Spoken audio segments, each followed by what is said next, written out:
Hello, welcome. My name is Hunger's Clone. I'm a variety streamer. Tonight we are playing Cezar Capacle's investigational horror game Wraithound. As you can see, I'm having some trouble with the cam work here, but I've set up basically the game, and we're just gonna kind of go through it. I don't have the rules up because I don't want to have the game just like broadcast or whatever, so I'm just going to be reading from the book, and we'll go through and we'll determine how the game is played, and we'll see how it goes. I've never played this game, so bear with me. Sorry about that. So we're going to do straight top to bottom. Let me turn this music down a little bit.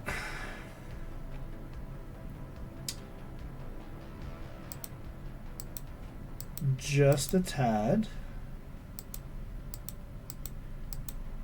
Alright. Tell me if it's too loud or whatever. So, first I got to create my character. So, I'm going to roll on some tables.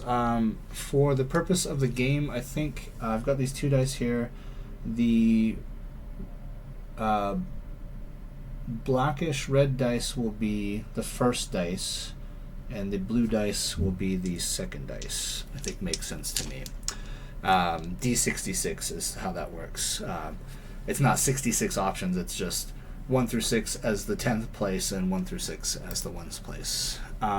Which is usually, it's a pretty frequent model used for creation of tables. Alright, so my name is 45 Xander What is my family name? 4-1 is Wolfheart. Xander Wolfheart. And what is my descriptor, my title? 5-3. Xander Wolfheart, the Enigma. Interesting, interesting. Okay, I'm going to see if... I'm just going to put these in lowercase, because God knows it's hard to read the script as it is anyway. Alright, what is my drive? 5-4. Honoring the call of my bloodline. Oh. So what is his deal? Wolfheart? Is he descendant from werewolves? Is he a werewolf? Is his family werewolves and he's not? These are the questions we'll get into. What is my talent? 2-2. My talent is applying herbalism and alchemy to concoct potent brews.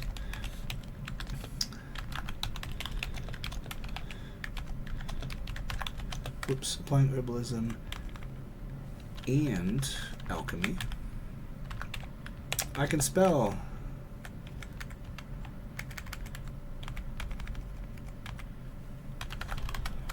Nice. Alright, what's my style? What does Xander Wolfheart look like? What's my... Oh, here's my attire. 4-1. Ornate scale armor with cloak. That sounds badass.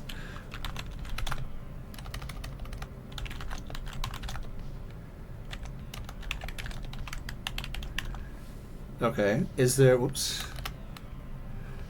Is there more to that than just... Oh, hair and eyes, everything? Oh my god, we're getting the full works here, people. 4-6. Dark blue mohawk? What a wild motherfucker. Oh my god, this guy's a fucking maniac. I love it. 2-6 for eyes? What are his eyes? Clear sky blue eyes. Oh my god. Xander, what a handsome lad. The mohawk's kind of weird, but maybe it's cool with his, you know, his with his fucking kick-ass armor. Alright. What was I gonna say here? Oh, I guess I could... Sorry, let me tuck this in a little bit here. And then we can just make this a tad bigger, I think. There we go. That way it's easier, more legible for people watching.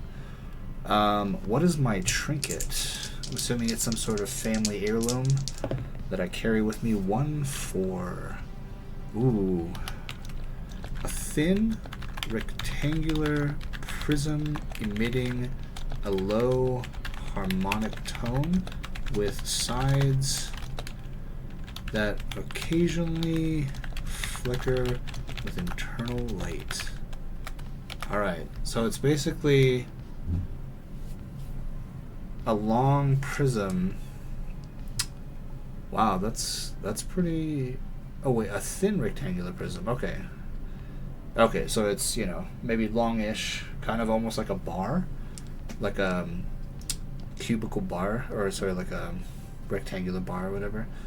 That emits a harmonic tone. Interesting. Okay, I like this. This is strange. Alright, so what is next? We've got my name, drive, talent, style, and trinket. What is my mission? Now you roll on tables 6 and 7. Okay. So this is the place that I'm investigating. Where are we going? What is my character? You know, on horseback, blue mohawk, waving in the wind. Let's see what I got. 4-5.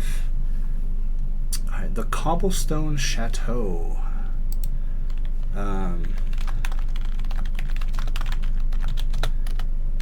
Oops. No G in cobblestone. An ancient dwelling paved with storied stones. Alright, and then what am I doing here? What's haunting it? What's the thing? Alright, so it's you've been called to, and the nature of the haunting. Envision this place, bring it to life with vivid descriptions. If playing on a group, each one of you can add a detail or rumor about the place, taking some notes on your journal on a separate page under mission. Oh, I'm getting a phone call. Oh, hold on just a sec. I'm going to mute real quick. Or I'm going to hit the mute.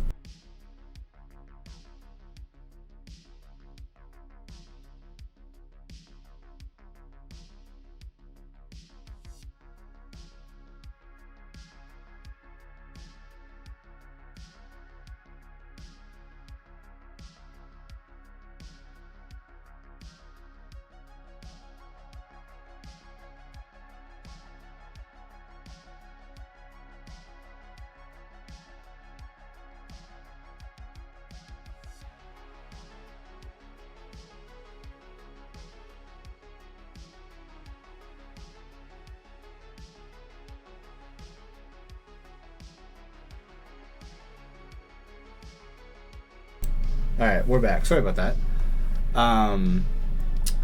So let me figure out the haunting here real quick. We got 4-2. Thunderous bangs on the doors match the heartbeats of those inside. Thunderous bangs on the doors match the heartbeat of those inside. Okay. So I imagine it being, it's a chateau, so maybe it's a traveling place for the weary on the road, and they are just, oh, I just realized I'm not going to be able to have this screen with the writing here. I might have to make it larger and pop it over on the left, which might be very hard to read. But, alright, how are we going to do this? Do I make my camera, do I make this a little smaller? And we'll pop it over here, and then we will take this and extend it down. That way we're not cutting off any text, as it were. Okay, that's a little better. Sorry if it's now a little bit harder to see the cards, but I'll pop that over there. There, okay.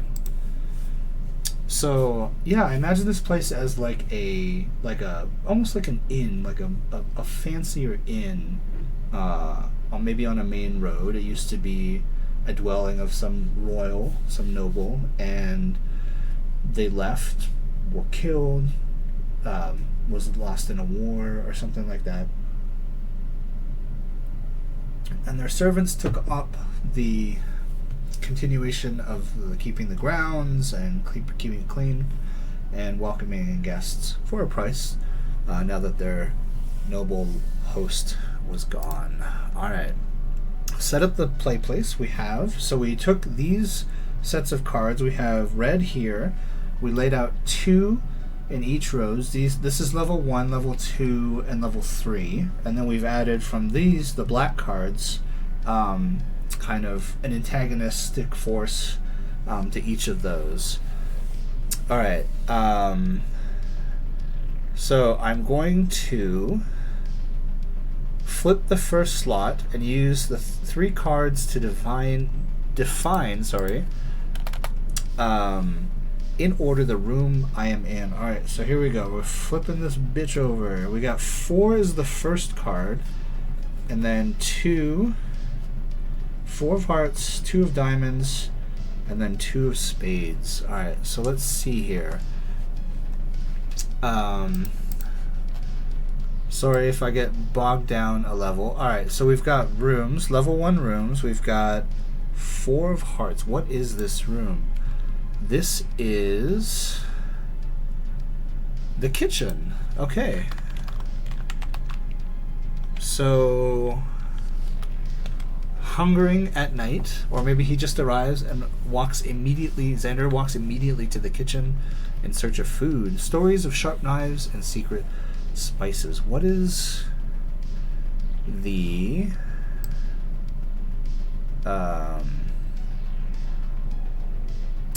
curiosity? What is up with this room? I'm just gonna go do a slash, I think. So we have old keys with odd symbols lie mysteriously. What were they meant to secure? What is in this kitchen? What is going on here? So now we have our antagonistic force or threat. What do we have here? We have sprites. Wispy green sprites that throw lightweight objects and giggle menacingly. Mischief, glimmer, tease, flutter, whimsy. Okay, so maybe they haven't come to the kitchen in a while because it was taken over by these sprites.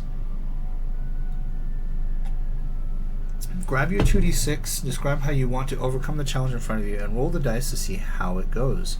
You might need to do a few times. If you're playing in a group, make sure you're sharing the spotlight among the players. And then I'm going to go to action. Describe what you're doing, most importantly, your intent. Alright, my intent is to not kill these sprites. I want to get them out of there.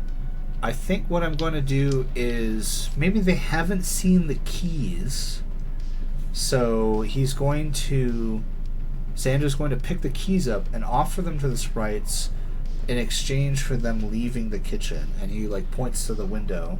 Maybe he takes one of the keys and he's like showing it and being like, ooh, wow, what's this? Getting the sprite's attention, and he's just going to huck it out the window, the open window, and hope that they follow and try to get it. Alright, so I'm going to grab my, grab 2 6-sided dice of 2 different colors. We're going to call one option A and the other option B. Alright, assign one plausible outcome for your action for each dice. For option A, choose a more favorable outcome. For option B, choose a less favorable outcome. Okay, so I think for, I'll do the red dice as red, and then the blue dice as the black. I think for the favorable outcome, the red one. Actually, you know what? This is kind of messed up. I think I'll have the blue one as the favorable, and the red-black one as the less favorable. So for the favorable, I'm going to say that the sprites fly out the window, but for the less favorable, they get angered, make an even greater mess, and then fly into a bunch of cupboards and hide, where Xander can't get them. Alright, so let's roll. I got the favorable outcome. I got 6 on the blue die and 3 on the red-black one. Alright, so roll your dice and check the results. I didn't get a double, so there's no double event happening. Narrate the results and describe how the scene changes. Use the chance to connect any new findings and developments to your storyline and character if you believe it would enrich your narrative. Alright, I think, yeah, so the sprites flee out the window, trying to chase down the key that Xander... Sorry, I'm trying to turn on the music a little bit. The key that Xander threw from the window. And as they leave, they... maybe like magic dust flying off of their keys, or flying off their wings as they go through, illuminates runes on the keys, maybe runes that Xander has seen before. Dust from the sprites' wings illuminate runes on the keys. sparking something familiar in young wolf hearts. I put an E after wolf. You know, it's ye old wolf heart. Wolf hearts mind. Memories. Alright. Nice. I like this. This is cool. Very story driven. If the odds are stacked in your favor and you're sure you can do it, you still roll the dice to check to see. Our instinct when coming up with the outcomes of the die rolls is to pick success for option A and failure for option B and call it a day, but that misses the point of this mechanic. See, there are no modifiers, dice pools, boons, or banes. The only way you can influence the odds is by looking at the narrative and calibrating the outcomes accordingly. Consider your character truths, your action, your intent. Right. Honoring my bloodline, applying herbalism and alchemy to concoct potent brews. Maybe he snags some things in Wolfheart's enemies. He quickly plunders the larder for ingredients in case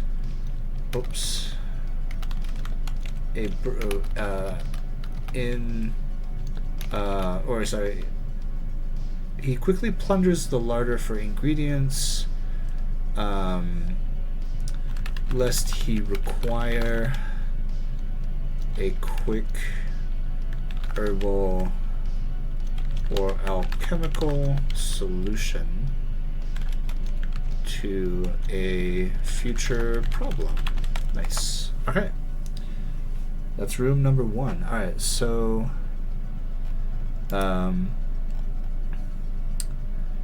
roll your dice and check the result. The higher result determines blah blah blah. Both dice show the same. Oh wait, did I? Okay.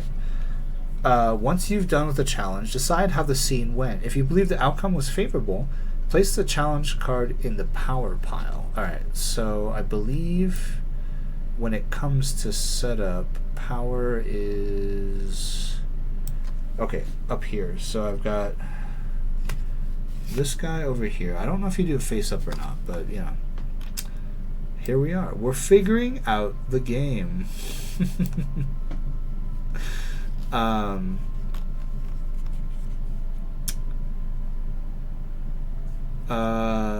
The second, oh yeah, this is describing the rooms, right? And then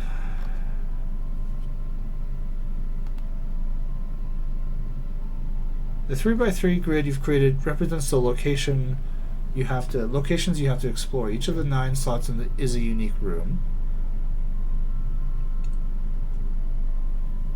The 9 rooms are divided into 3 levels, with increasingly stranger phenomena and harder challenges. Your job is to go through all 9 rooms, overcome the threats in your way, and get rid of all supernatural apparitions plaguing the place. Here's how to do it. You flip the card for the room, reveal the curiosity. Refer to table 10 to get your curiosity and question prompts. Wait, what? After the room card, the next time... Okay. Oh, no. Yeah, we did. Yeah. Take this moment to speculate what it means, how it connects to the history of the place, the apparition, the early signs of supernatural occurrences that you reported, and how it may or help or hinder moving forward. The keys. You may want to consult the oracle and take some notes in your journal. Okay. I don't think I'm going to do the oracle stuff yet. Reveal the threat or horror. We did that. Alright, let me... Alright, so... We did that well. So I'm going to put those cards on the top for power and peril. You might want to update your journal with your discoveries and conjectures as well as your character's truths to reflect harm, new abilities, and other conditions. Okay.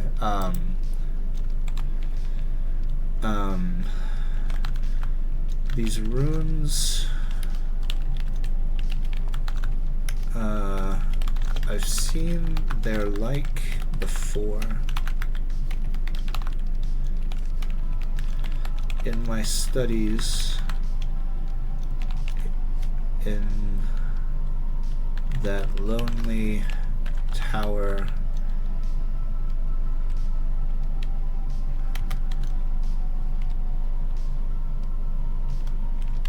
I'm sure of it. Alright, so we've seen these before.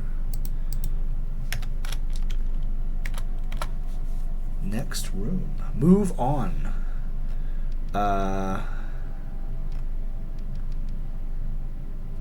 Okay. Let's find. I guess let's go to this room over here, because it doesn't say we need to go to one room or the other. Alright, so we have a 3 of hearts for the room. I'm sorry that the lighting is kind of rough on the top half here. We got light coming off the monitor, which is kind of hard to see. So we have 3 of hearts for the room, and then 3 of diamonds. Okay, so let's see here. What is the room? 3 of hearts. The dining room.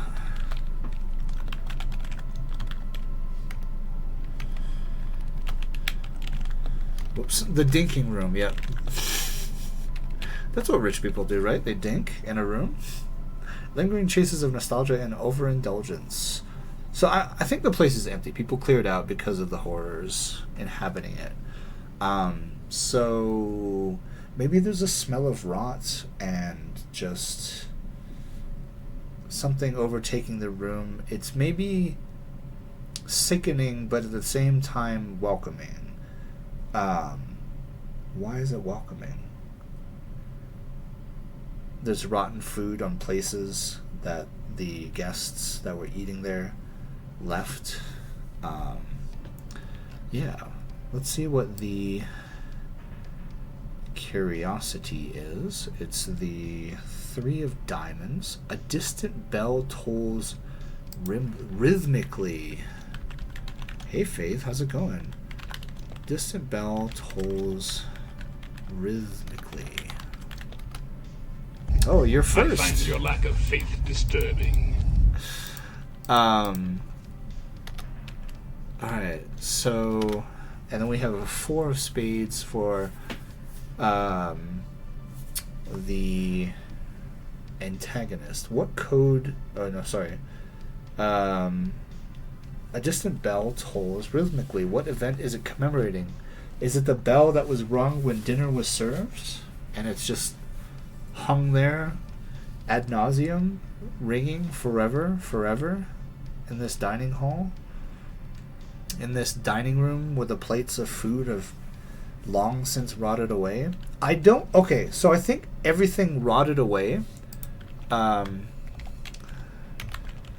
Food piled high rots, but strangely no rats nor maggots feast on this bounty. So the room is like there's rotting food, but there's like nothing there eating it, like carrion, as it were. Alright, so we have 4 of spades. The 4 of spades is the serpent. Oh, okay.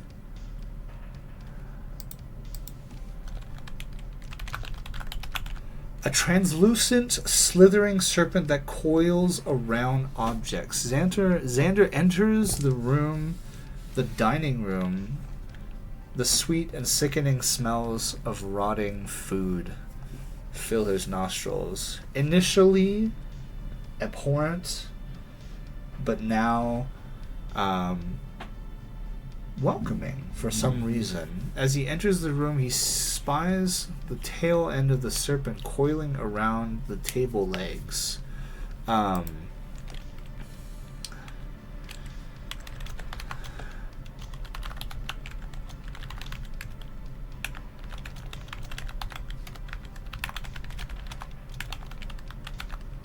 Turfs ain't got no friends. Fuck turfs.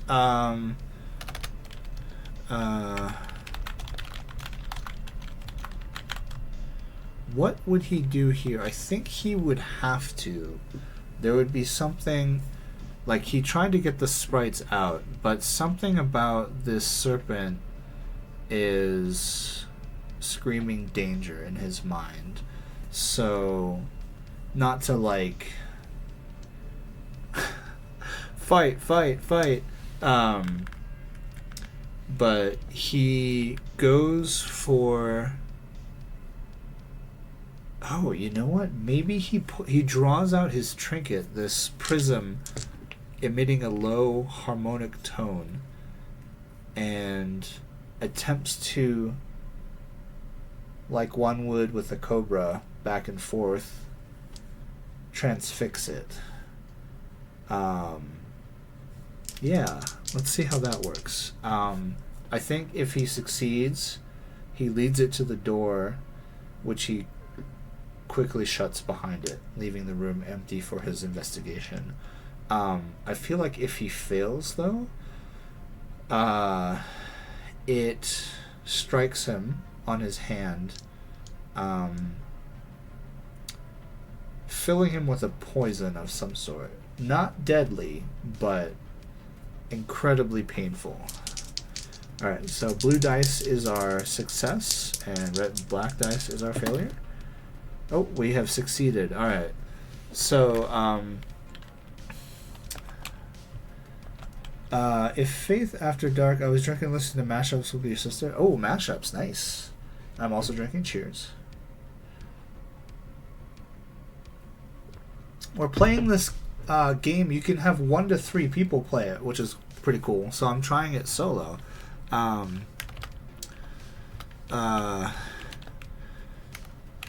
I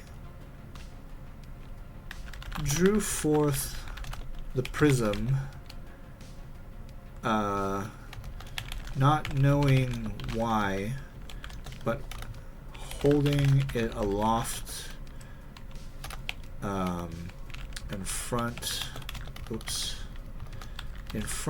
of the great serpent's gaze, bobbing it back and forth. It seemed to hook the reptile's mind. Ever slowly, I urged it from the room that I might investigate further.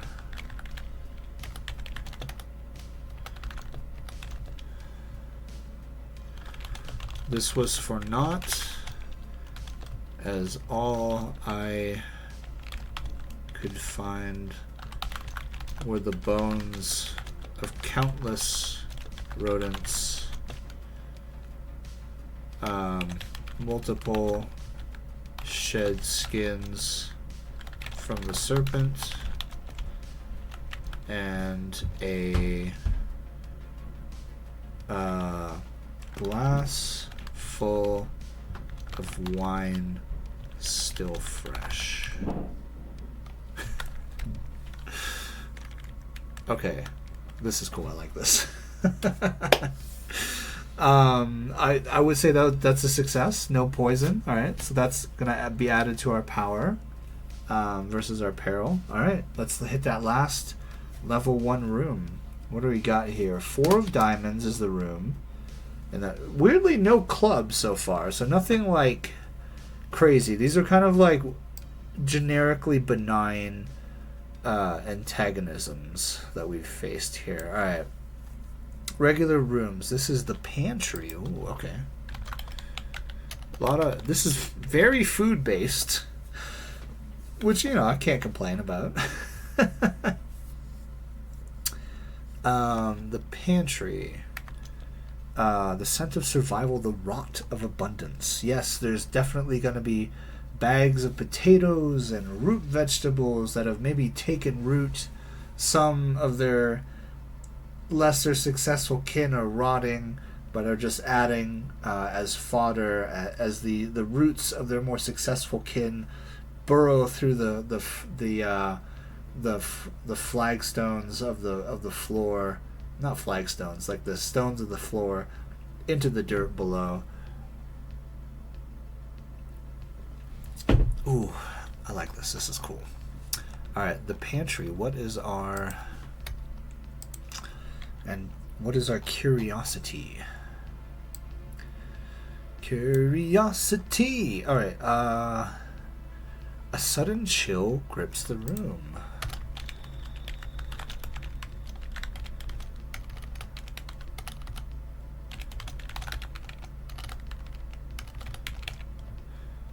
What?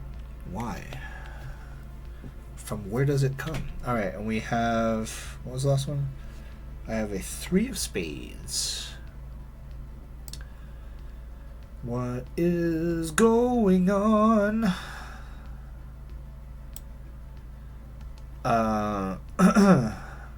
The shadows. Oh, okay. Well, that's clearly where the cold. Small shadowy figures with red eyes that scurry along the ceiling. Skitter, lurk, menace, vanish, glow. I enter the pantry, viewing a row of successful root vegetables and their rotten fertilizing kin.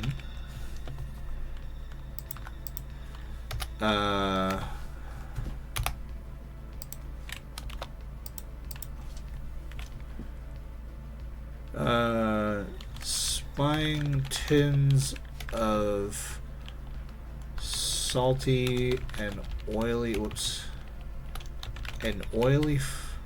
fish. I reach out to dampen my hunger. In an instant, my body is gripped with cold. My breath visible before me. Visible before me. I quickly scan the room and find red eyes in the darkness peering from above. Nice. Alright, so what is he gonna do here? Vanish, glowing eyes, lurk, menacing, skitter. I think Xander's gonna reach for those ingredients that he pulled from the kitchen.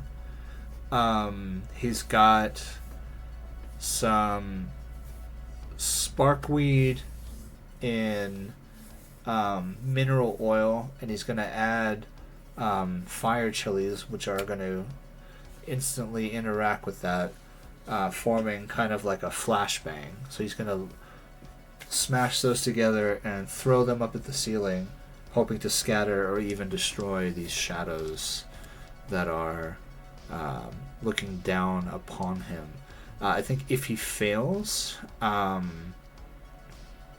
menace and the cold from them as they are running toward him will cause him to rush out of the room, and he's just going to leave behind anything helpful that he could have gleaned or picked up from there. Ooh, okay, so that's a failure. So he throws the flashbang, and I think what happens is the it goes off, illuminating their bodies, these almost small skeletal figures, but almost instantly, boom, shadow wraps back around them, their eyes ever more intent for harming this man who has intruded upon this pantry, and they they drop from the ceiling, rushing at him, and he makes haste, running out of the pantry. So he's like super hungry, super cold. Xander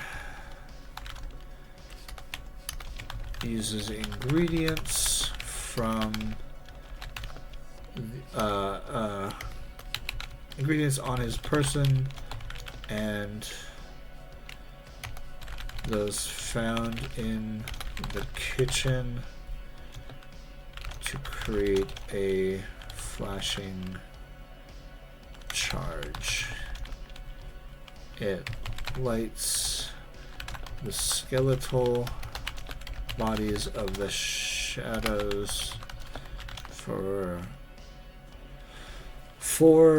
but a moment, then they fall to attack him, causing him to flee.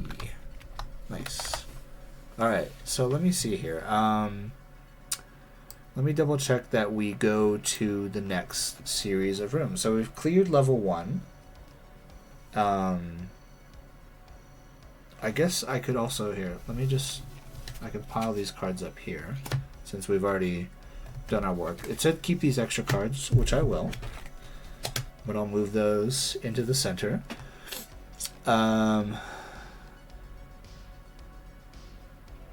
Face a challenge. Evaluate your performance. Power or peril. That was definitely peril. Oh, it's you do it face down. Okay. Based on how badly you went, you can add more black cards to the pile up to the number of the level you're on. So an extra card for level 2, up to 2 extra cards for level 3. Oh, okay. Using unused black cards from that level. We haven't quite hit that intense bit, but here we are. Alright. If any of the 2 cards you revealed are of the same rank... Oh, did I do that?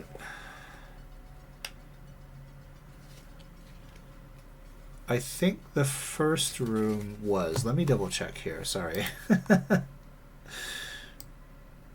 The first room was... keys and... kitchen. So 2 and 4, so no. And then we had bell rhythmically tolls, and the room was the dining room. Okay, so we do have an instance where we had 2 things. So I think apparently that means I can if any of the 2 cards you revealed are of the same rank, there is a potential secret passage in this room. To learn whether you've discovered it, ask a yes or no question. Hey Molly, what's up? We're playing this cool game called Wraithound. Oh, you know what I should do, actually? Sorry.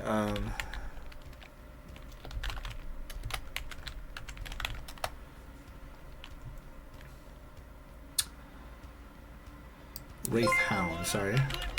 Oh, well, hi there. Thank you for the raid. Appreciate you. That's my wife. Here is the game we are playing, by the way. By a friend, Cezar Capacle. Hey, Drasidu. How's it going? Let me get you a shout out here real quick. Oh, hi there. I'm going fast sound really gets kind of old. Oh, whoops.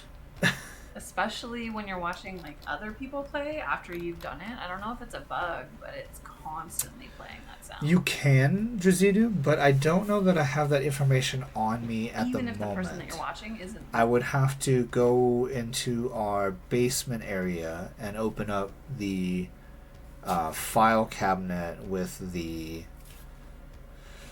birth certificate, which I haven't looked at in a while, so I'm not sure that I know that information off the top of my head. Thank you, Mr. Sarai, for the 2,000 points for animate a Fallout enemy. I think we have to increase the date on that. But we're playing this horror game by a Brazilian tabletop role-playing game designer. I like to point out that it is very hard for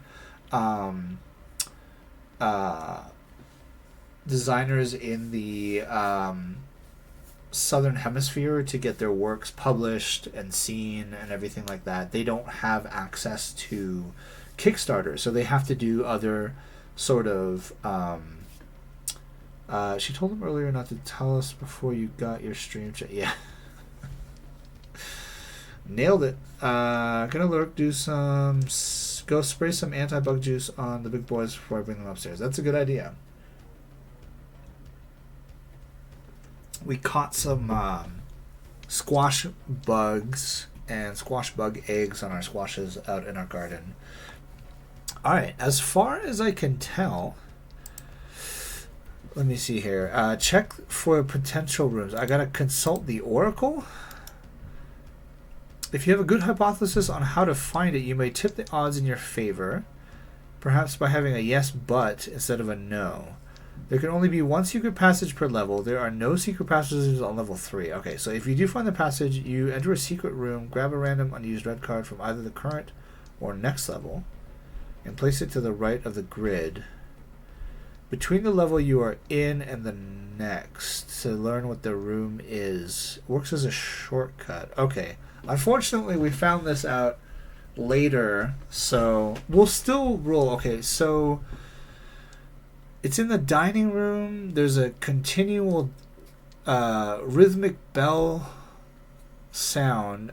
I think Xander Wolfhart walks over to... The situation of video game companies in Brazil is very sad. It's very common for you to wake up and find out your post on IGN and your company has become bankrupt or the CEO's run away. Oh, yeah, it's pretty shit. There is a pretty well-known developer on Twitch. He used to work for Blizzard. I can't remember his name. I think his name's Thor, actually. But he globally changes the cost of his games. And his number one region, like selling region, is Brazil because he's made it like... I think he sells it at something like $1 or $2 American or something. Pirate software, yeah. But yeah, it's pretty cool. I think he's pretty on the ball about that kind of stuff, and he doesn't even do that because somehow that market became his best market. He did that so people in Brazil could buy his game. Like, not be like, oh, yeah, you gotta pay fucking American dollars level, like, $40. Also, shout out to the Aussies who have to pay fucking, like, through the roof for their fucking games, too. Jesus.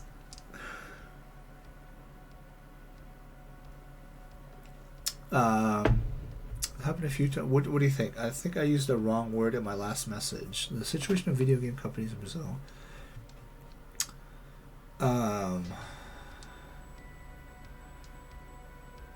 I think we got the message, and it's he got.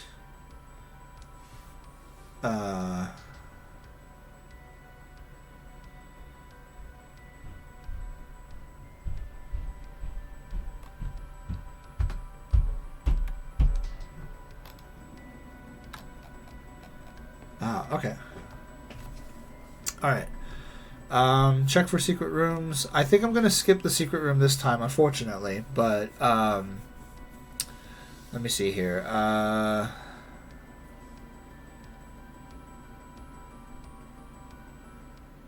Oh, well, fuck it. Let's do it. Let's just say I got it. If any two of the cards you revealed of the same rank, there is a potential secret passage in this room. To learn whether you discover it, ask a yes or no question to the Oracle. If you have a good hypothesis on how to find it, you may tip the odds in your favor.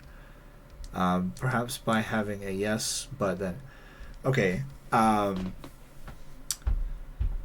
Is the grandfather clock in the dining room a secret passage to the next layer of the cobblestone chateau, which we are investigating? Let me see how the Oracle works. This could be anything from, is this door locked to does it require a key? Okay, so blue is yes, and black is no, I guess. Assign one possible answer to your question for each die. Keep in mind, your options can be simply yes or no, but can also be more nuanced, like strong yes, and also no. Oh, yes, but there is some peril behind it, I guess. Let's figure that. No, it's not.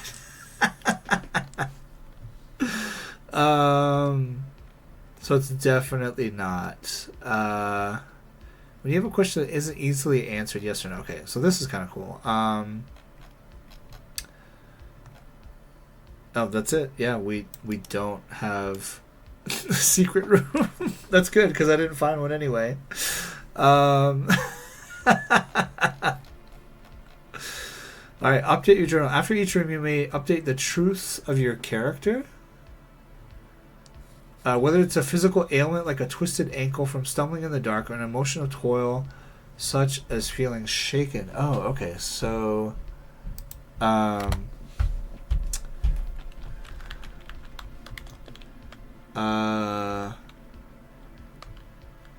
constantly shivering.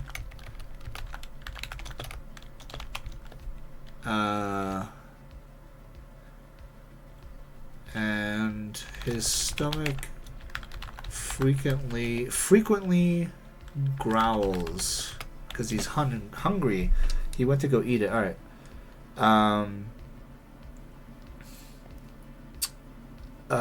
Do you have to do an oracle prophecy every time?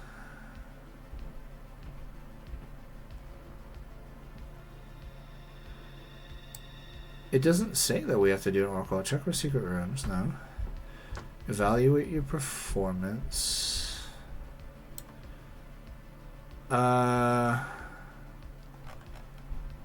Reveal the threat. You may want to consult the... Okay, you may want to consult the oracle. Okay, I guess let's... For the last room with the pantry and the shadows, let's consult the oracle and see what happens. Verb. Whoops. 2-1. Verb. Abandon. Oh, well, I mean...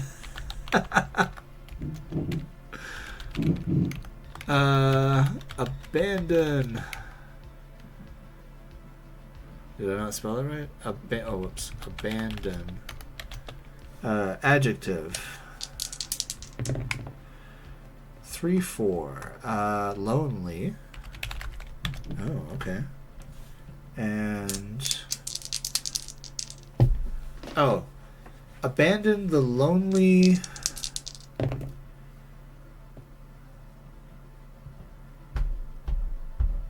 passage.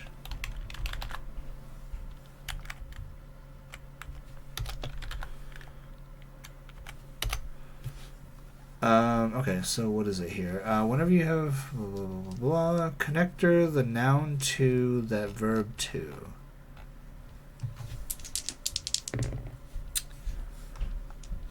Under... Oh.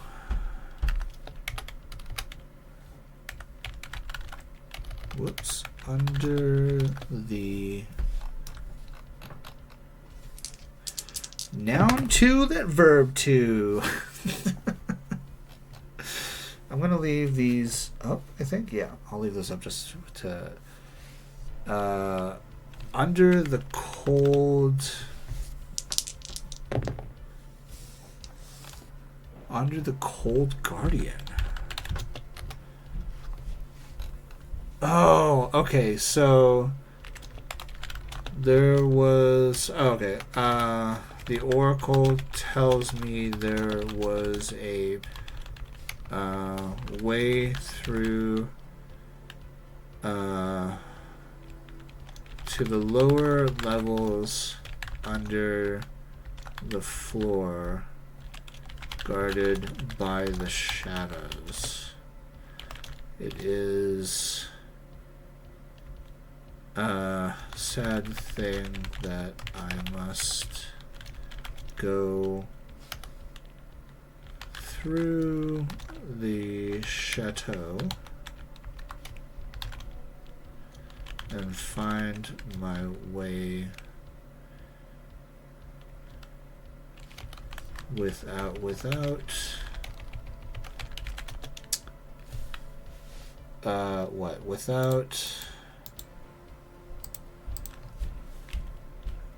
assistance. Okay.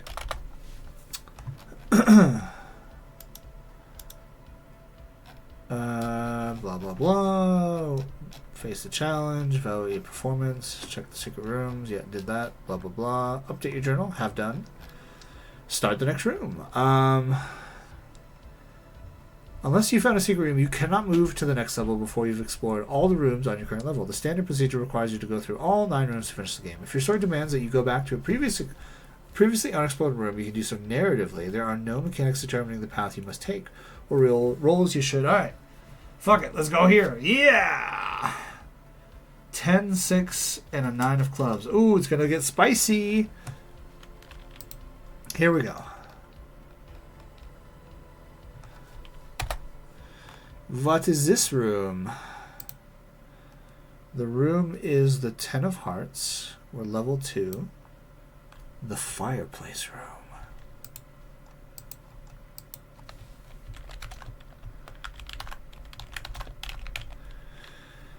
Shared stories flicker alive in dancing flames. I like this. Alright, and then the quirk, or the curiosity of this room.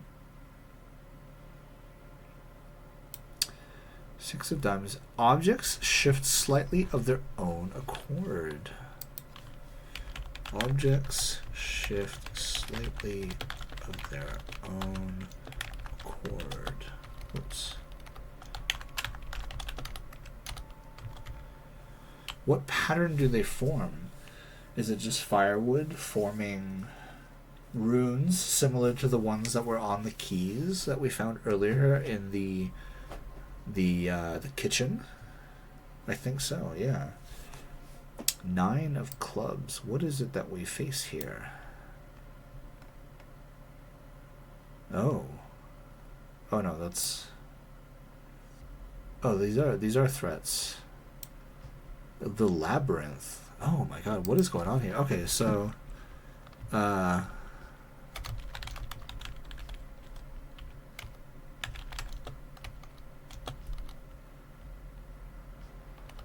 sorry, the labyrinth. I can spell. This is known. The labyrinth.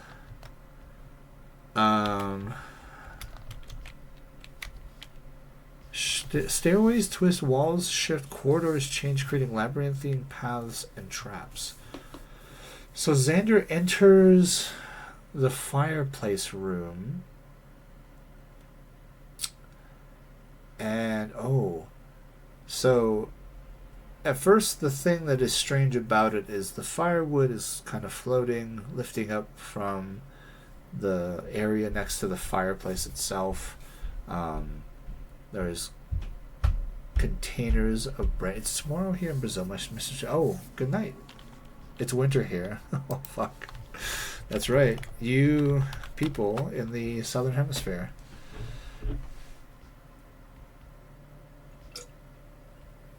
Thank you for coming in. Jazidu. Was it Bon Sorche? Is that what it is? Or no? Is it Abrogado? I can't remember.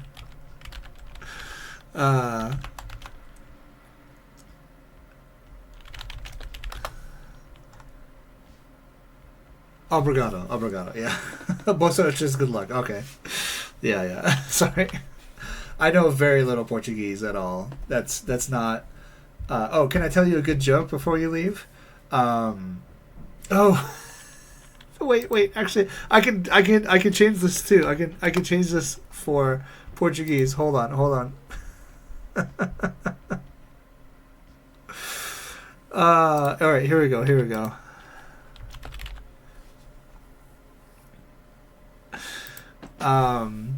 I don't know if this translates, but here we go.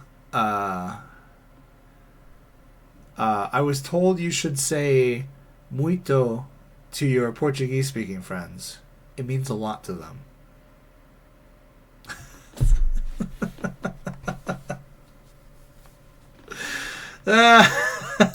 Okay.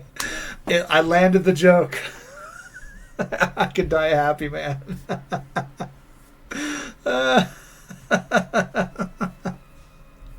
Hey, Smoy, I appreciate you coming in. Alright, so basically our investigator here. It's not easy to tell a grammar joke in another language. Oh, thank you. I pride myself on trying to figure out how to land language jokes in other languages. Oh, God, it's so fucking hard sometimes. Oh, man. But I'm glad that, yeah. I'll have to keep that vocab in my head, too. I've been telling that one at work, and it lands so good, or everyone's just like, get the fuck out of my...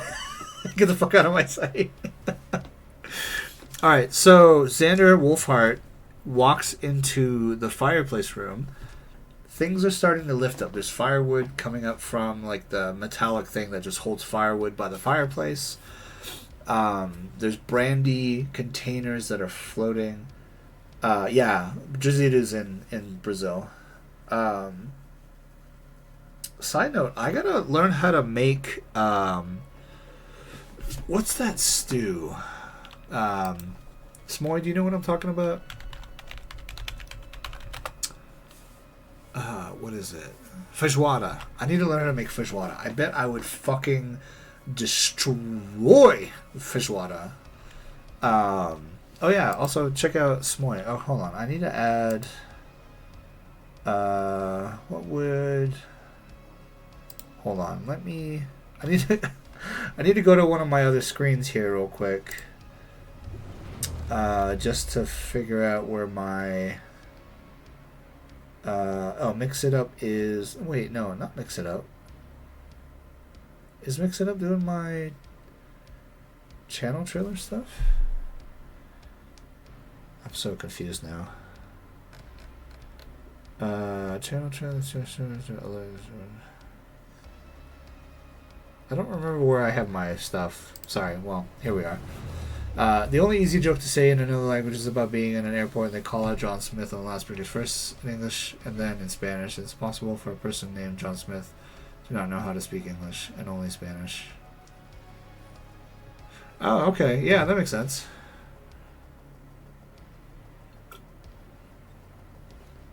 I like that, actually. That's kind of funny. Alright, so... okay.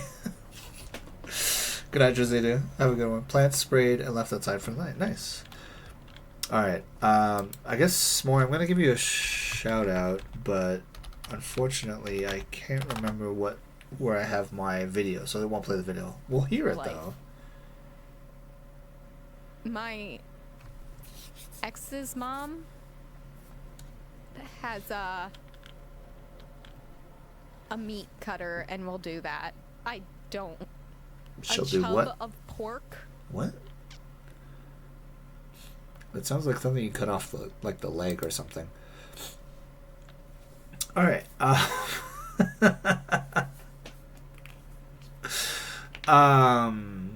I know Boa Noite because that's what fucking what's his name says in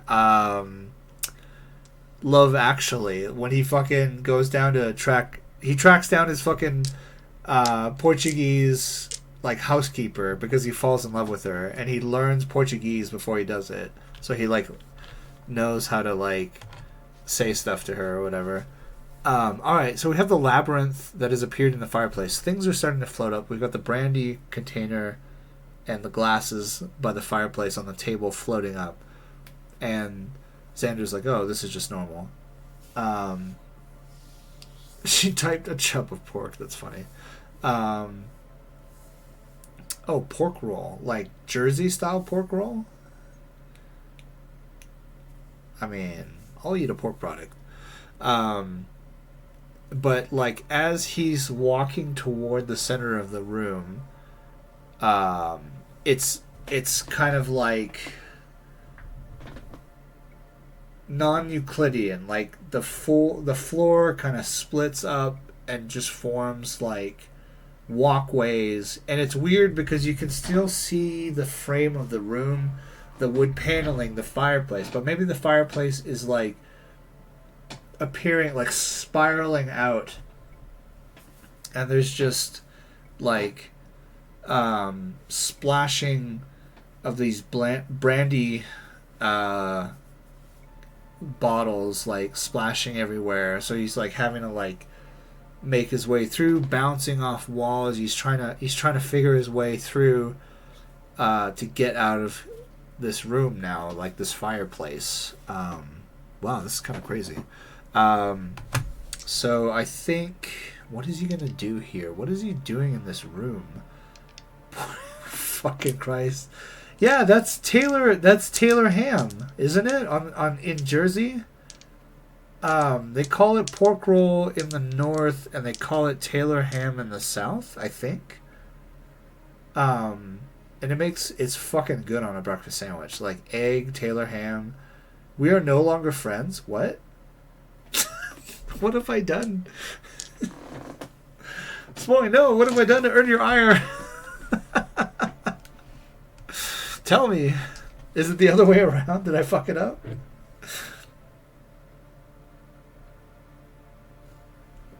Or do you not like the taste of it? How do you have a fucking South Jersey's where it's pork roll? Okay. Well, hey, excuse me. I'm sorry. My grandfather was from Jersey, but he didn't tell me any of this. I only know that from like cooking shows. So yeah. It's Taylor ham to the north. My bad. It's the Thrones. Yeah, I get it. On the East Coast, they're fucking they're antsy about shit like that. That's fair. Now, that said, if we were at a table and we were eating like pancakes or something, and you're like, oh, let me get you some syrup, and you brought out like the Aunt Jemima or whatever fake shit, then I would throw hands. I would knock it to the table and be like, this isn't syrup. Did it come from a tree? Fuck no. Get it out of here. I apologize profusely. We throw hands over our meat. Hey, that's a universal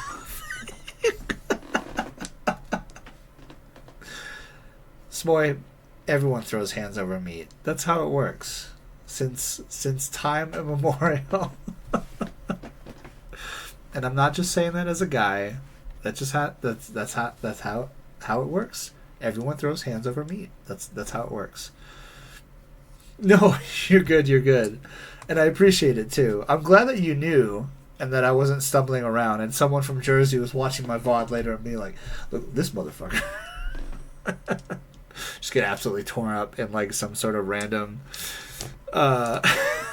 Twitch streamer like yeah. It's you. I haven't had Taylor ham or pork roll in like a million years. They sell it at Kroger / King Supers. That one still throws me off, by the way. It's called King Supers here because that was a grocery store that Kroger acquired. But they still sell like Kroger-based products at all the King Supers, so it's Kroger. But you know. Alright, so what is going to happen here? I think Xander is going to... He's going to search this wild, non-Euclidean space to try to find the door to the next room. And he sees it, but by God, it's going to be hard to get there. He doesn't have anything that could help him. He palms his trinket, the prism that's emitting a low harmonic tone, and I think it's like centering his senses so that he can make sense of it and try to figure his way out. But it's rough. This area is not great. So he's going to try to dive through basically anti-gravity space and bounce off paved stones and multiple versions of a chair in front of the fireplace in an attempt to find the door. Here we go. Ooh, it's a tie. Okay. Oh, do we get to... Okay. So we got a double here. Cultural meat drama. I don't know that I'm up in arms in any sort of meat. I do appreciate a bologna sandwich, though. My grandfather used to make them for me for lunch when I went to grade school. Delicious. And sometimes, God, sometimes, like, for no fucking reason, I just really want a fucking fried bologna sandwich with mayo on toasted white bread, which is the whitest fucking thing ever.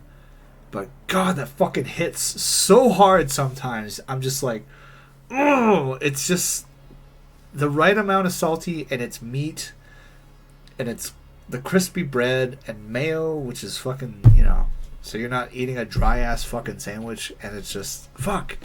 It's so good sometimes. It's the best thing. And it's entirely bad for you. Alright, so we're going to consult the Oracle as we're flying through this crazy space. Fireplaces all around us, chairs, bottles of brandy, glasses, fire pokers that just weaving in wild mathematical formulas all around us as we try to make sense of this room.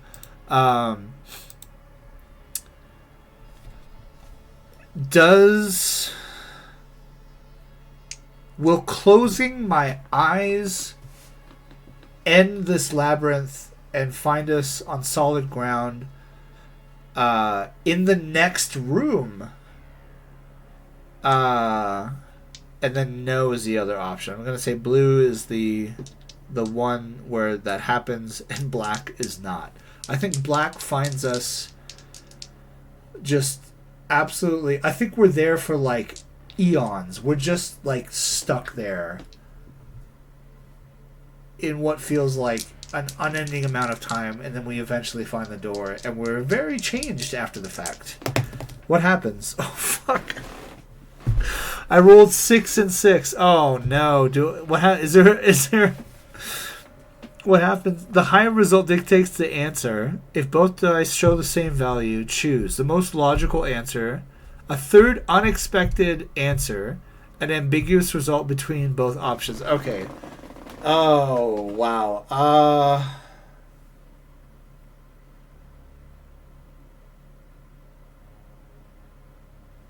Okay. I'm gonna go fucking wild card here and say that it doesn't launch us to the next room. It launches us to the next level. So I don't know if that's a good or bad. How would you say that's successful or unsuccessful? Anybody in chat, Smoy, would you say that being stuck in a non-Euclidean room and then being launched into the deeper area of the dungeon finds us... Sounds like a personal problem. Alright. I'm just going to roll the dice for it. 1, 2, 3, it's good. No, 1, 2, 3, it's bad. 4, 5, 6, it's good. I got a 4. Alright. It's good. I'm adding it to the good pile. And now we're in the last area. Alright, here we go. Oh, fuck. Oh, boy. Oh, boy. Double ace and jack. Okay, so, fuck. I need to update my journal here. The labyrinth. Objects... like the wood by the fire, the poker, the bottle of brandy on the table, by the chair, begin to float. I entered a room of floating objects to find myself in a non-Euclidean space. The fireplace, the chair, the stones of the floor and wall spun out in fractals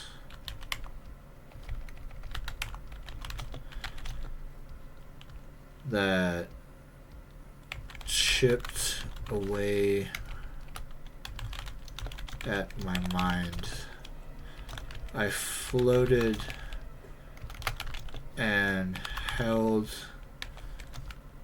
my prism in an attempt to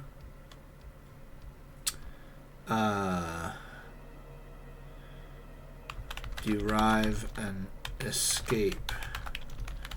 The door, a central point. Nothing showed forth as I clutched the humming stone harder. Eventually,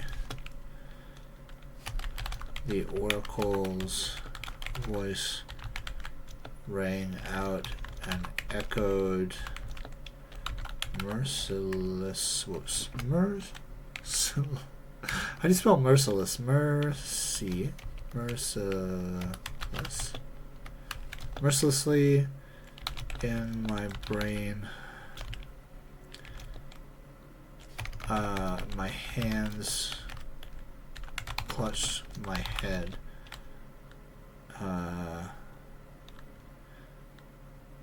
As words became nothing but harsh sound. I screamed out and at once felt cold stone on my skin.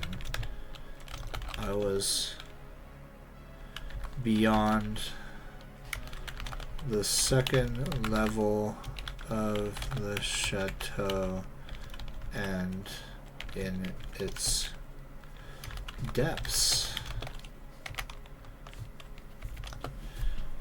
Ooh, okay. So we're down here.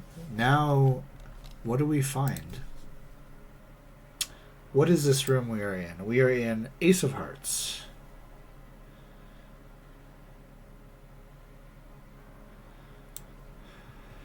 The greenhouse. Why is there a greenhouse in the depths? A lush haven of life in its raw, untamed form. Maybe there's an artificial sun that lights all of these plants in the depths. Oh man, this is crazy. Alright. The curiosities. What's weird about it? What's crazy about it? Ace of Diamonds. Flowers wilt and bloom in an instant. Why are they accelerating the life cycle? Oh my god, this is wild. Flowers wilt and bloom in an instant. Oh, thank you for the hydro, what? Four lights! Okay, mix it up is there. I guess I should probably put that at the top. Sorry, let me give you a free Star Trek redeem. So, what's next? I don't know. I want to watch through that series with the kids. First Next Generation, and then I don't think Deep Space Nine. Maybe first Next Generation, and then like Voyager, probably. Anyway, so yeah, the flowers are wilting and blooming in an instant. This is so cool. We have the Jack of Clubs. What is our challenge? The collapse.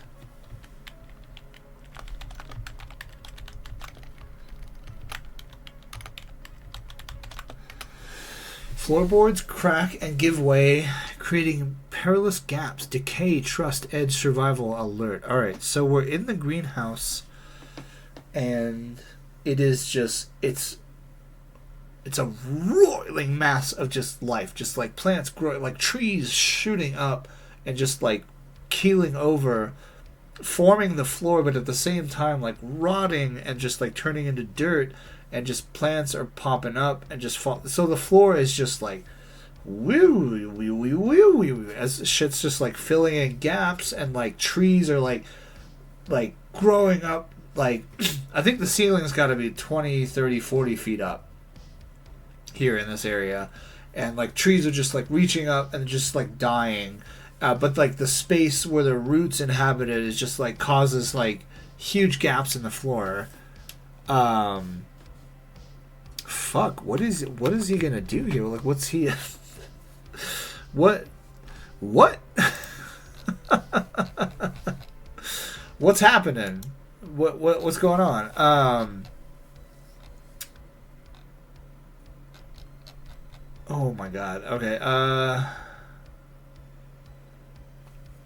The neighbors are already starting the fireworks. Really? That's kind of wild.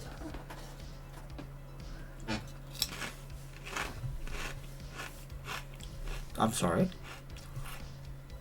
Too good for this world. Why can't I see that? Oh, I don't have the... Hold on.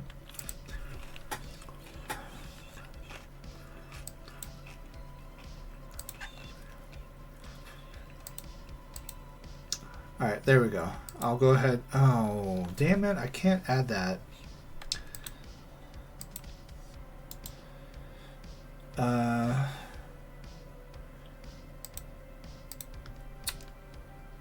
I guess I can do... No, Tender Kiss is one, right? Yeah, I can do that. Hold on. No, there's a cooldown, apparently. I will do it for free, because I'm sorry. Alright, what is Xander gonna do here? I think he can only try to make his way through the doorway.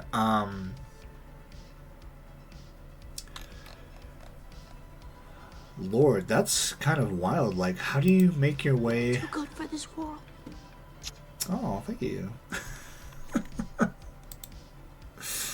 I'm kind of weirded out that didn't go all the way to the back end. Transform... Stretch the screen? There we go. Maybe that'll work.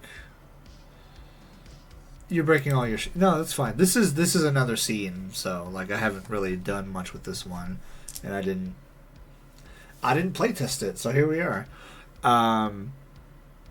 Yeah, I think Xander's just gonna try to run across, and as he... Okay, so I don't know that there's a way out of this.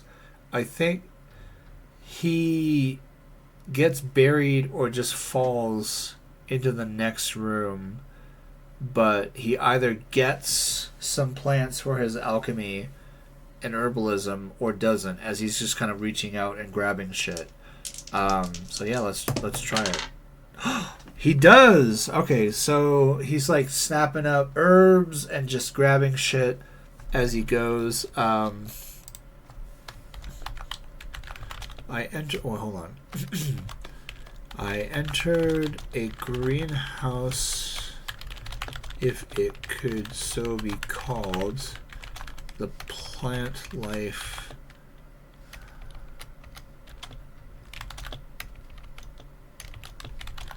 grew and died in moments. Trees reached to the ceiling 60 feet up. Their roots digging deep,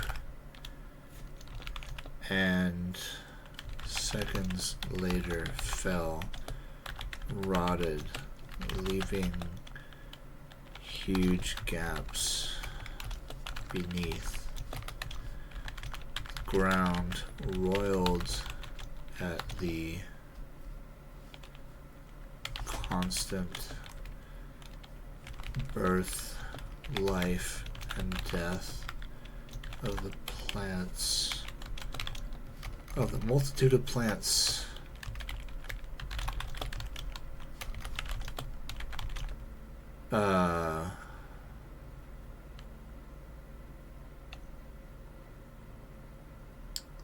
That filled this area.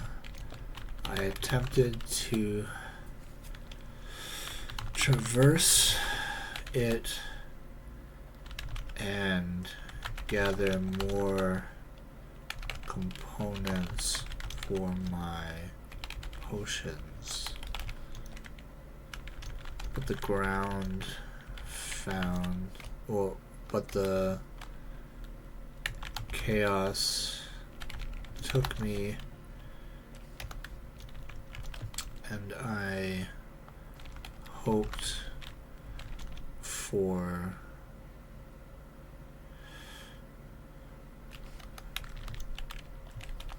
I'm not sure what I hoped for.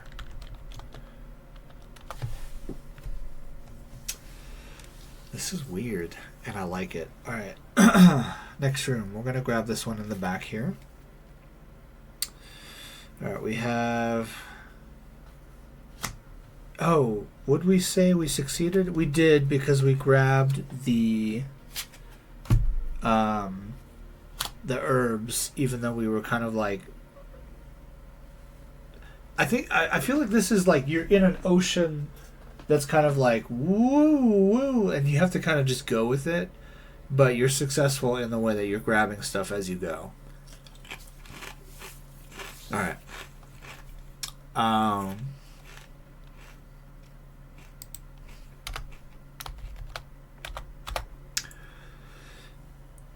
What is the room we are in?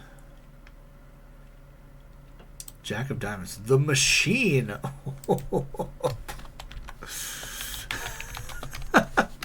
Not to quote what is it, Venture Brothers? The Machine. Oh, it's so butch.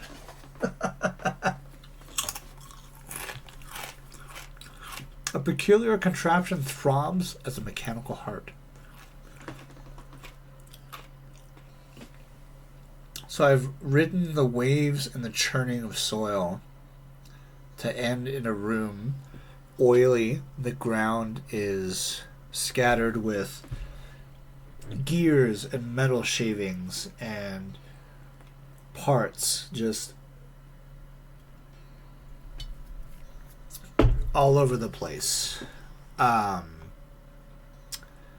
And in the middle stands I think a heart that's shaped, you know, it's just a heart. It's a mechanical heart, but it's like 9-10 feet tall and just like 6 feet wide, 8 feet wide. It's big, and it's thumping. This is what's causing the rapping sound, the doors knocking, and the at the beginning. King of Hearts is a curiosity. A breeze carries whispers through the room. What hushed plea do you hear? Perhaps something is inside the machine.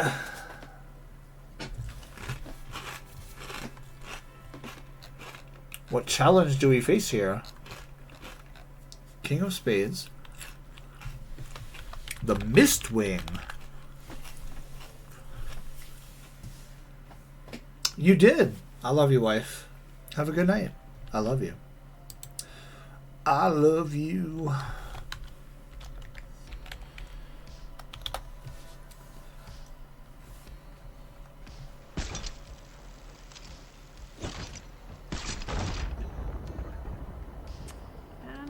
That happened. See? That sounds like Sea of Thieves. Hungry's clone, I'm telling you. She is telling me. The Mistwing, a gargantuan creature in the shape of a giant predatory bird. Ooh, okay. That uncoils or Shroud, drift, claw, tear, dive. Is it... when you told me to harpoon a keg and it exploded the boat because you said it was fine. I mean, I'm clearly not an expert at that game. Clearly. Let me see here. What is going on with this heart and the Mistwing? A breeze carries whispers through the room. Is it the Mistwing that is calling? The Mistwing is tied to a great bird of mist.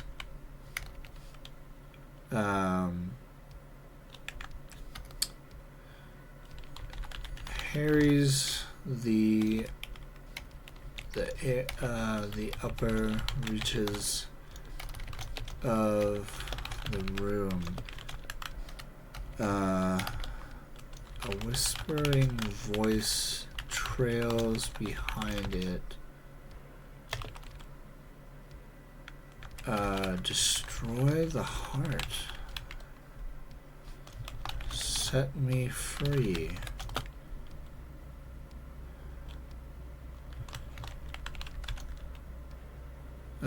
Xander's eyes open wide as he raises the prism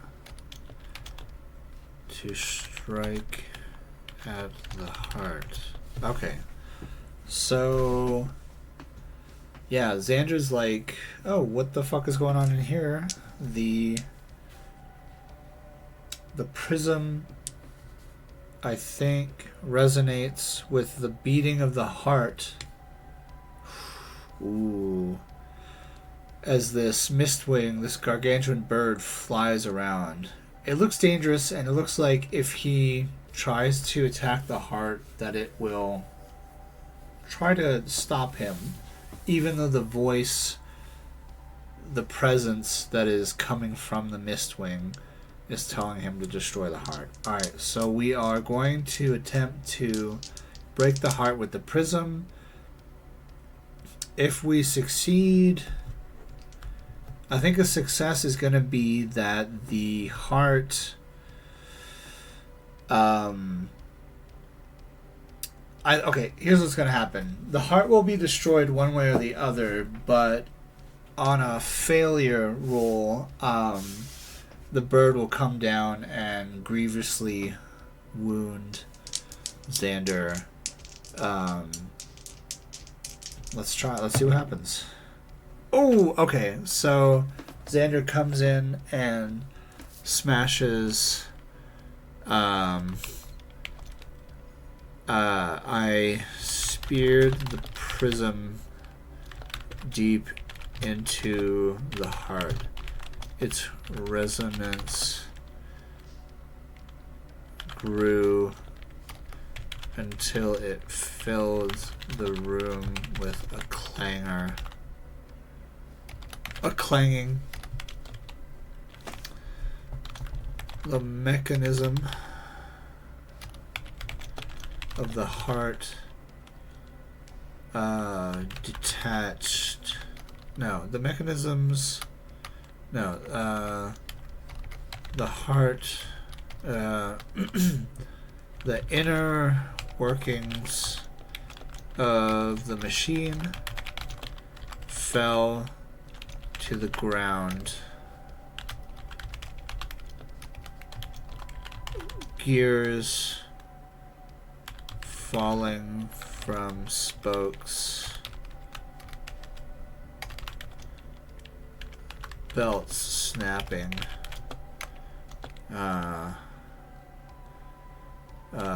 Pipes bursting.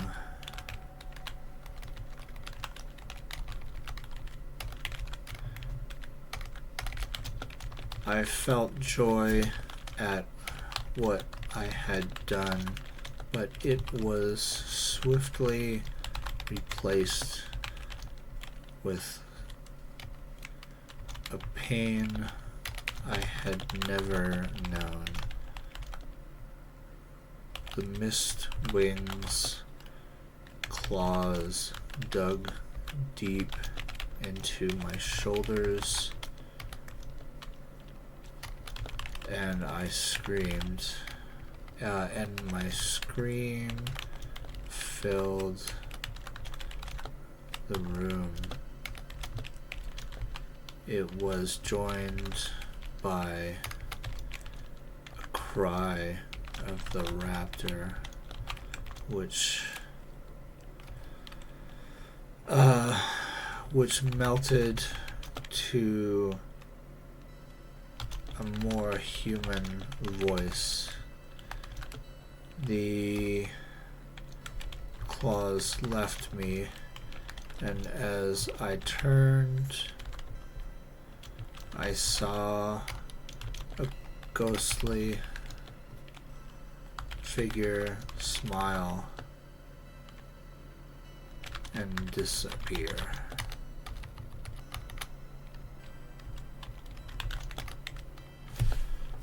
I can spell, I swear. Oh, one S. And disappear. My wounds did not, and I bled.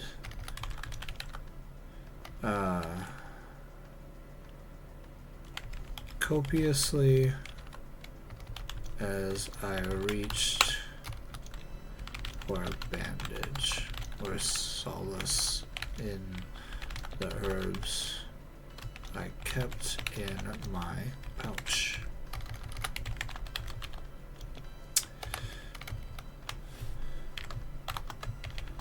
This is like a banger writing prompt, by the way. Honestly, like it's hitting pretty hard. All right, so this is the last room, which is, I guess, is the. Oh, that was not a success. I fucked that up so bad. All right. The final room in the box. When you navigate through the third level and reach the ninth and final slot, you enter the final room. Reveal the cards as normal, but unlike previous rooms, here you must check the black card or joker on the boss table rather than the boss table. Okay, cool. Cool. What is this horror that we face in the depths? I'm curious. What is the room? We have Queen of Hearts. Woo! Okay.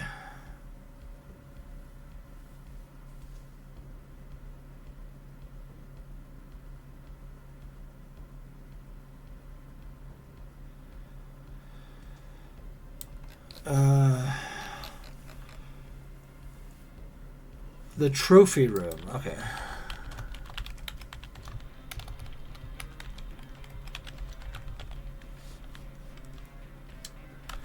The proud display of victories tinged with remorse. So, clearly just a bunch of heads and shit mounted on a wall. Sorry, hold on. I dropped some shit, as I do. The trophy room. What's the curiosity of the trophy room? Jack of Hearts. A voice. Wow. Okay. A voice recites poetry from unseen lips. So this is almost like the fireplace room, by the way. Some great hunter, some royal from before, has filled this room with the heads of his kills. And we can follow and we can track from one wall to another that it was at first benign deer, even rabbits, just small game, and more bears, greater mammals. He moves to the sea. There is the head of a fucking whale just mounted. I think it has struts and cables holding it aloft. the head of some sort of great sea creature you've never seen before. And more. But then human heads and demon heads and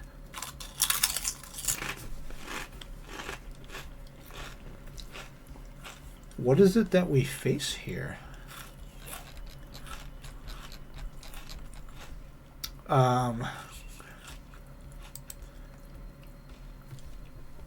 Reveal the card as normal, but check on the boss table. Now to face the boss, the main cause of the haunting. You will roll for your actions as usual. However, the power and power piles come in play.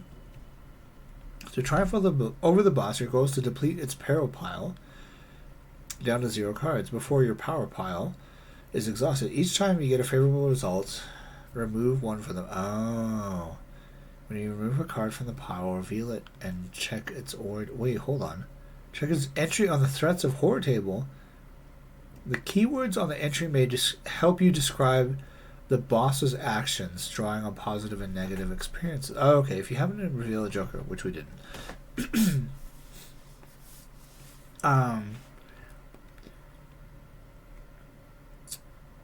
Interesting. Okay, so we're fighting the boss. And here we are. We are fighting Volt, the clockwork construct. An animated clockwork marvel armed with an array of gears, pistons, and electrifying defenses.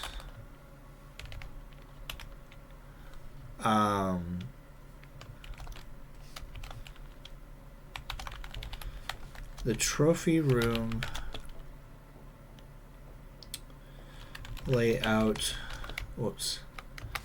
the increasing depravity and lack of empathy of the former owner of the house.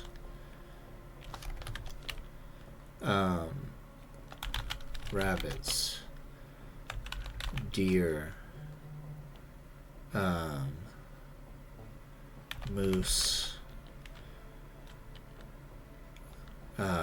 seals, whales, serpents, unknown,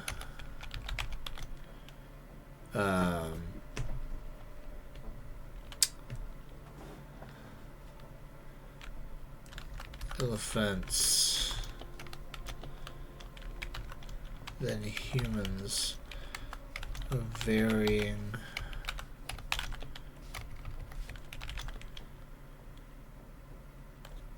countenances. This hunter lost their humanity somewhere on the road to satisfaction.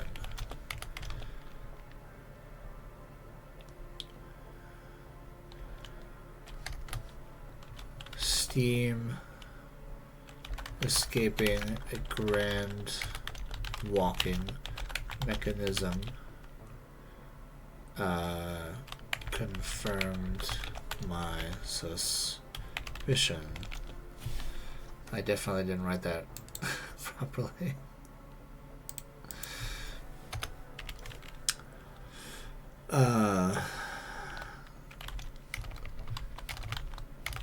They had become a clockwork and holy... Oops.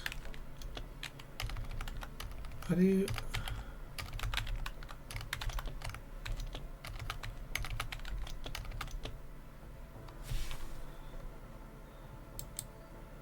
Oh, 2 L's. Holy...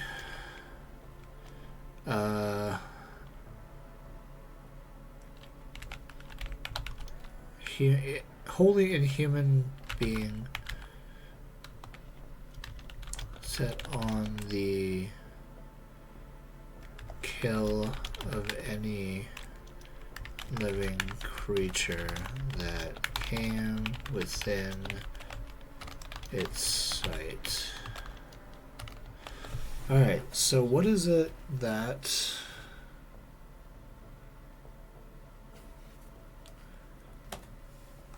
What is it that Xander is going to do here? Like, I don't even know. Like, it's... Oh, boy. Shit. Let's say...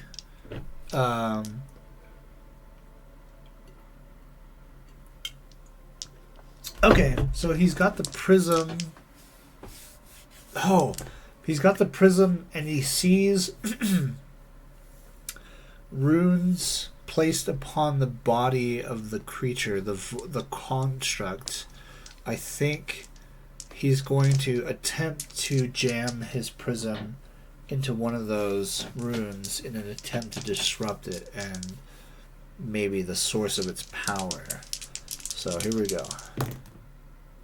Ooh, okay.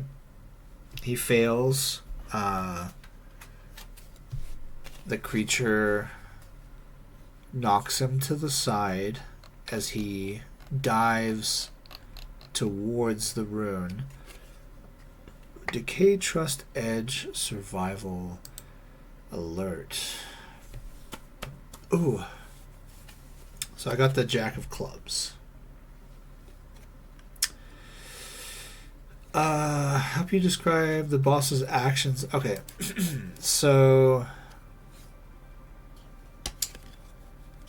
I think in an attempt, like, I think the creature knows straight away, yeah, that is its weakness. So it's like, oh fuck, and just in an attempt to survive and keep Xander away from those runes, it just immediately just like multiple arms spring out, steam filling the room, and it just knocks him backwards. Shit, that sucks. I think pressing on, maybe Xander, you know, coughing up a little blood, he has a little more alchemical ingredients left in his pouch. He's got a little bit more of that spark root, fire root left from the dining room, and he combines it in an effort to he's gonna throw out a desiccant powder, because whatever this is, it seems steam powered. So maybe if he can maybe it, you know, captures moisture back again, so he's gonna try to dry up the room with whatever this powder is. All right, let's go. Fuck yeah. All right, so let's see here. Shroud, Drift, Claw, Tear, Dive. Okay, so these multiple arms are swinging out. They have claws, they have tearing mechanisms at the end of them, slamming into the walls as he's dodging and throwing this powder into the room to kind of dry out the room. The shroud, the smoke that's filling up the room is kind of dissipating, and it seems like the machine is slowing down. Ooh. All right, what is he gonna do now? I think he sees again those runes. Maybe they've even migrated from various parts where he saw them on before, like a bulbous section here that's like maybe a water chamber, like a sensor chamber over here. I think the thing is like it's a ball. It's like an oven almost, and with like just kind of bulbous sections of like eyes and mouths and like multiple arms and stuff like that. So he sees the runes migrating, the ones he saw that were kind of lit up by the sprites earlier on the keys laid about in the kitchen, and he's going to try to strike again and jam the prism, the resonating prism, into where they are. Fuck. All right. Well, delightful. What happens to our guy here? Control shift puzzle lost found. All right. Maybe he does. He strikes where the runes are, but nothing happens. In fact, I think the prism, like as he's like going to stab it in, like a cube shape.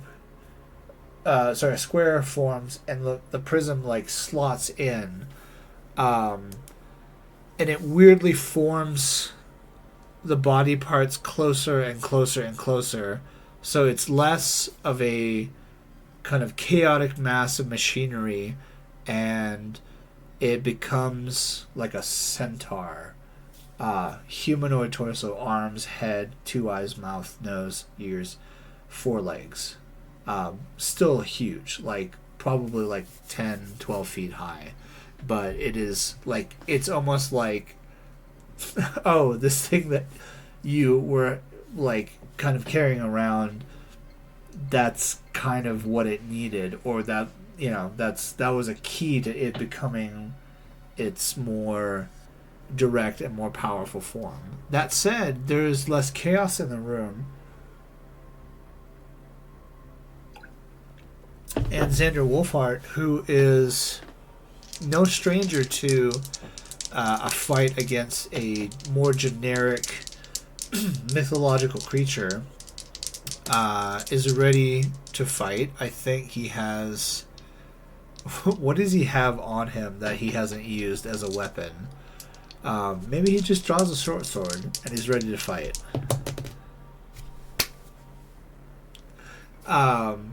He's like, oh, like, and that's the thing, like, the creator of this mechanism, or whoever this royal was that became this creature, this clockwork construct, had set out various keys into the world, this prism exactly, to kind of put it in its final form. But that said, like, you've been beset by a like an investigator of the paranormal who fights and deals with these creatures, these mythological creatures, all the time.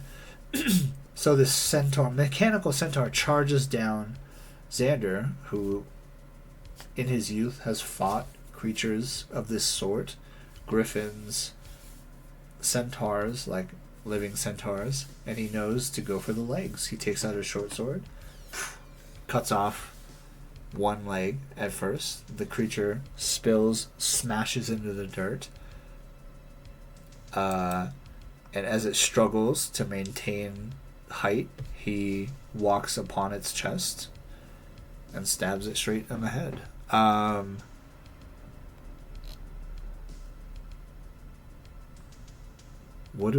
do we do at this point? Okay.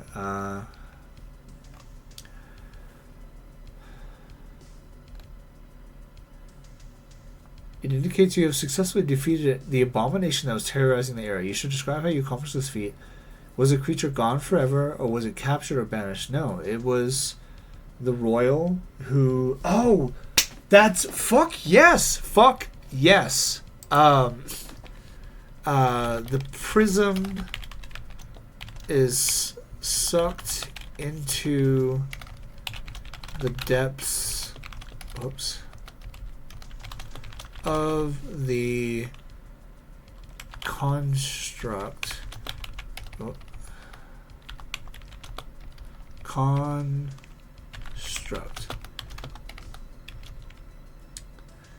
It is seemingly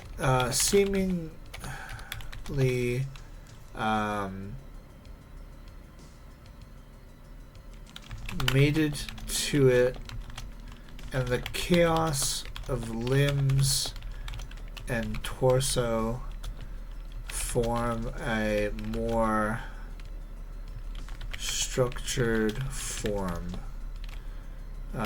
Before Xander stands a mechanical centaur the results of the former royal owner of the Cobblestone Chateau. Whoops. Also, is Cobblestone 2 B's, okay.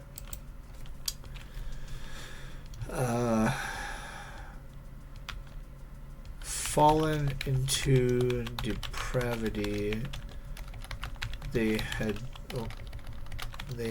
become a mechanical monstrosity, but one known to the young Wolfheart. Drawing a short sword,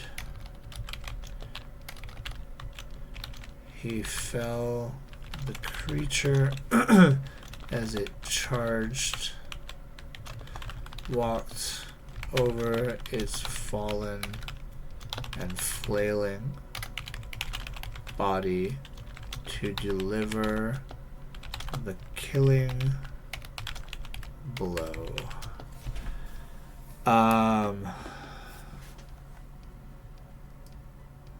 What kind of long-lasting effects does this victory have on both you and the inhabitants of the place? Oh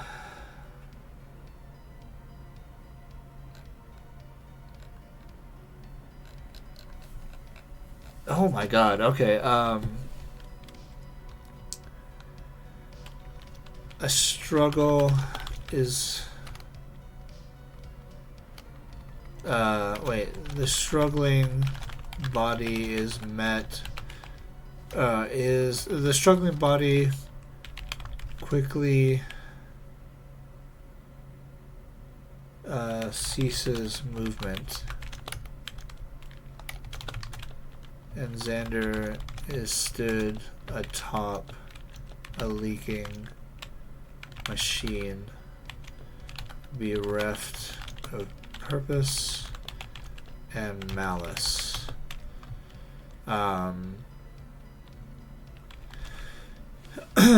He wanders the rooms of the chateau, emptying them of any further further ill will and ill spirits, calling back the former attendants. They thank him and seek to reward him with gold retained from the chateau's use as an inn. He declines and asks only that they lay out brandy in the fireplace room and take down all of the trophies in the trophy room. He returns to the Wolfheart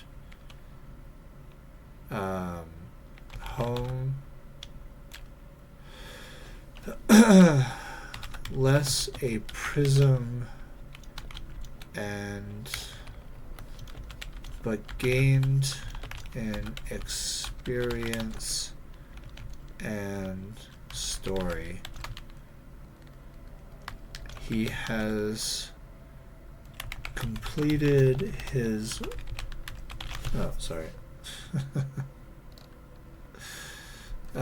He has followed in the footsteps of his Forbearers.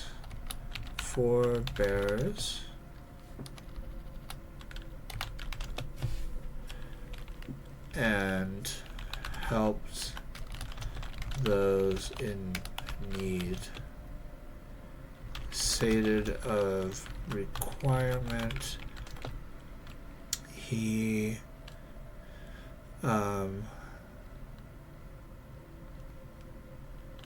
sends a letter to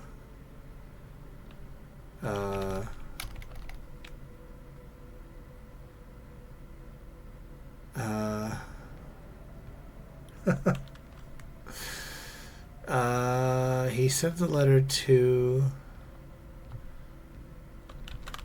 Evelyn.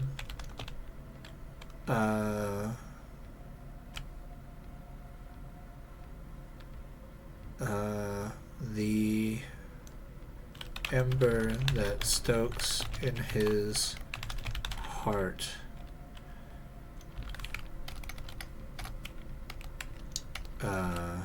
In hopes to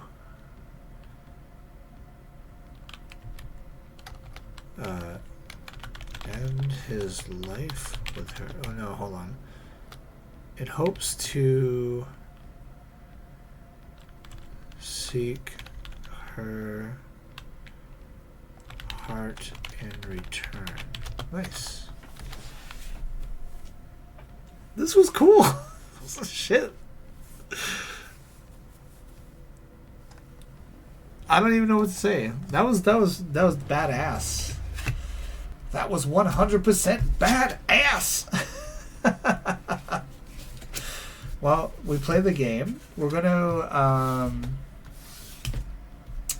I think I need to probably relay that to the creator. We had mechanically, it took me a second to figure out what it is that was going on. I think this would be definitely a lot cooler with multiple friends and players and stuff. But that said, that was pretty fucking cool. Like, I'm not gonna lie, like story-wise, fantastici.